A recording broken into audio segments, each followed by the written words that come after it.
जीवन में ईश्वर ने जो किया है उसी में सबकी भलाई है, इसलिए ईश्वर का आभार व्यक्त करते हुए कभी भी खुद को कमजोर नहीं समझना चाहिए। कौवा को काले रंग की वजह से लगता था कि वह रंगों से वंचित रह गया। जीवन में सभी अपने आसपास के चीज़ों को देखकर प्रभावित होते हैं। कभी कभी बाहरी चीज़ों का प्रभाव पर इतना ज़्यादा हो जाता है कि कम करने लगता है। जीवन में ईश्वर ने जो किया है उसी में सबकी भलाई है, इसलिए ईश्वर का आभार व्यक्त करते हुए कभी भी खुद को कमज़ोर नहीं समझना चाहिए। आज इसी पर आधारित से सुंदर कौवे की कहानी का विस्तार से वर्णन करेंगे। एक दिन कौवा अपनी शक्ल को देखकर सोचने लगा कि पंछियों में सबसे ज़्यादा कुरूप मैं ही हूँ। उसे लगा कि न तो आवाज़ अच्छी है न ही पंख सुंदर है।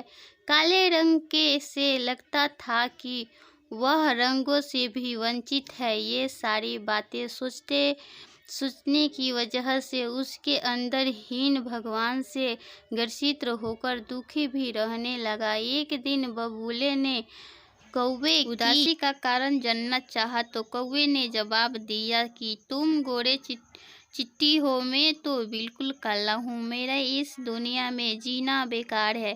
बुलबुले ने कौवे से कहा कि दोस्त, मैं कहाँ सुंदर हूँ, तोते को देखो, हरे पंख और लाल चोंच, काश मेरे पास भी ये सब होता।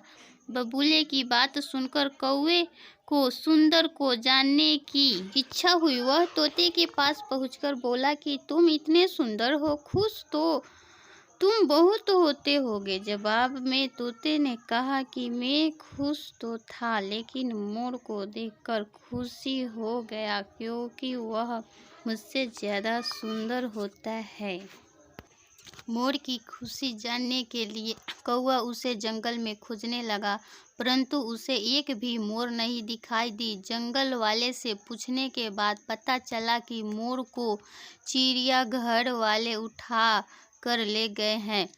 हाँ, पर उसने मोर से उसकी सुंदरता पर चर्चा करनी चाहिए, लेकिन मोर उल्टा रोने लगा।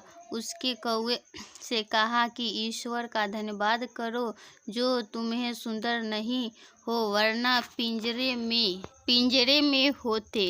इसीलिए दोस्तों, अपने आप को कभी भी कमज़ोर नहीं समझना चाहिए, क्योंकि दुनिया में सब कुछ सुंदर ही है।